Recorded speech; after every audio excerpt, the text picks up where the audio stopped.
நீ கூறுவது விந்தையாக இருக்கிறது. அகத்தின் அழகு முகத்தை தெரியும் என்று சொல்லுவார்கள். இங்கு ஏதோ ஒன்று இருக்கிறது. என்னமா ஒரு சந்தோஷ செய்தியோடு சொல்ல போகிறேன். என்னமா அது? அண்ணா இப்போது நானும் 3 மாத கர்ப்பமாக இருக்கண்ணா. சந்தோஷமான விஷயம் தானே, அதெல்லாம் தவறு இருக்கிறது. உண்மைதான். ஆமா, எனக்கும் என்னுடைய மைத்தனுக்கும் திருமணமானது நாங்கள் இருவரும் போருக்கு சென்று விட்டோம். அப்படி இருக்க என்னுடைய தங்கை எப்படி கர்ப்பமாக முடியும்? இல்லை, இது ஏதோ சரி வந்திருக்கிறது. சாந்தி, உனக்கும் என் மைத்தனுக்கும் திருமணம் நடந்தது. போருக்கு புறப்பட்டு விட்டோம். அப்படி இருக்க நீ எப்படி கர்ப்பமாக முடியும்? அண்ணா என்னுடைய வயிற்றில் நடக்கூடிய கருத்தான யார் என்று கேட்கிறீங்க? ஆமா அண்ணா, ஒரு வேலை சாந்தத்திற்கு வழி இல்லாமல் வீதி வீதியாக சென்று பிச்சை எடுத்து காப்பாற்ற வேண்டிய என்னுடைய அண்ணா நீங்க. தாய்க்கு தாயாக தந்தைக்கு தந்தையாக வளர்த்து என்னை உன்னிடம் சொல்லாமல் வேறு யாரிடத்துல சொல்ல போறேன்? சொல்லுமா, சொல்லு. இந்த கருத்து காரணத்தை சொல்ல வேண்டும். ஆமா. அண்ணா என்னுடைய வயிற்றில் நடக்கக்கூடிய கருத்து காரணம்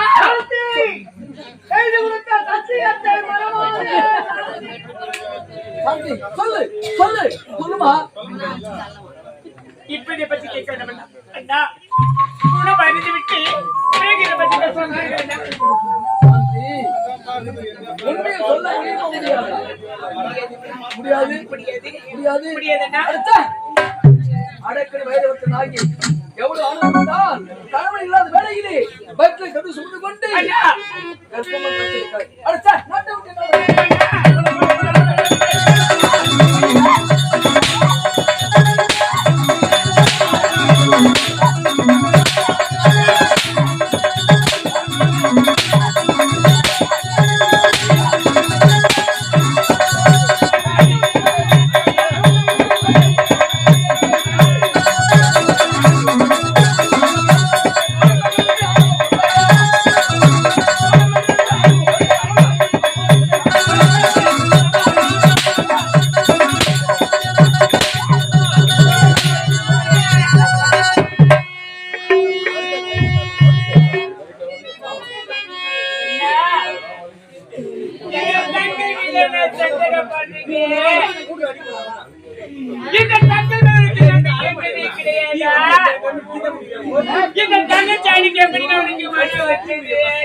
Come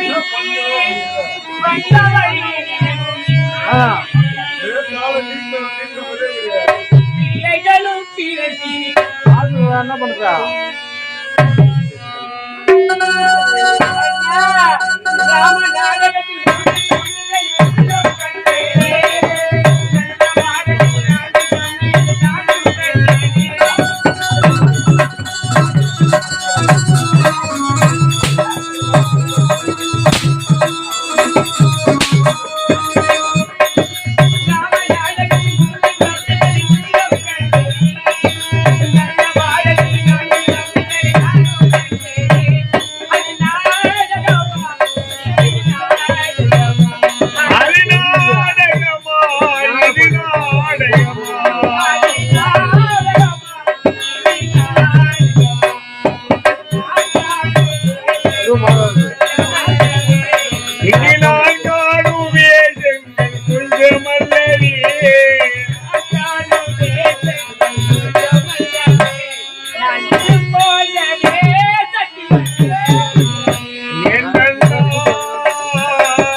கண்டதற்கு இன்னொருவன் சாட்சி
ராமாயணத்தை பத்தி பேச உனக்கு கண்ணடி அனுபவம் இருக்கிறது. ராமாயணத்தை பற்றி கூறுகிறேன் செவிகொண்டு. ராமாயணத்திலே தன்னுடைய சிற்றனை கைகருடைய சொல்லை கேட்டு ராமன் 14 ஆண்டு காடாளர் சொல்லை மேற்கொண்டு கானகம் செல்லுகிறான். அப்படி செல்கின்ற பொழுது சீதை நானும் உன் உடன் வருகிறேன் என்று உரைக்கிறான். அதற்கு ராமன் என்ன உரைத்தான்? இந்த 14 வருடங்களை 14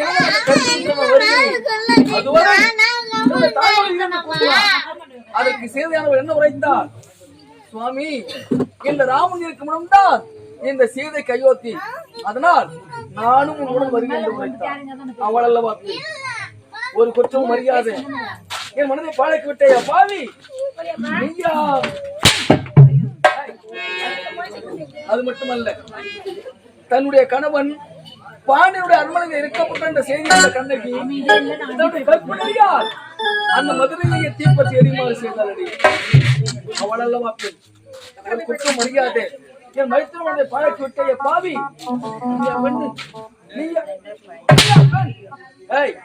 அது மட்டுமல்ல, தன்னுடைய கணவன் உயிரை காணன் கவர போற என்ற செய்தி இந்த சாவித்திரி அந்த யமுனோடு போராடி தன் கணவன் உயிரிட்ட காலையை விளங்கினாள். அவள் அல்லவா பெண்.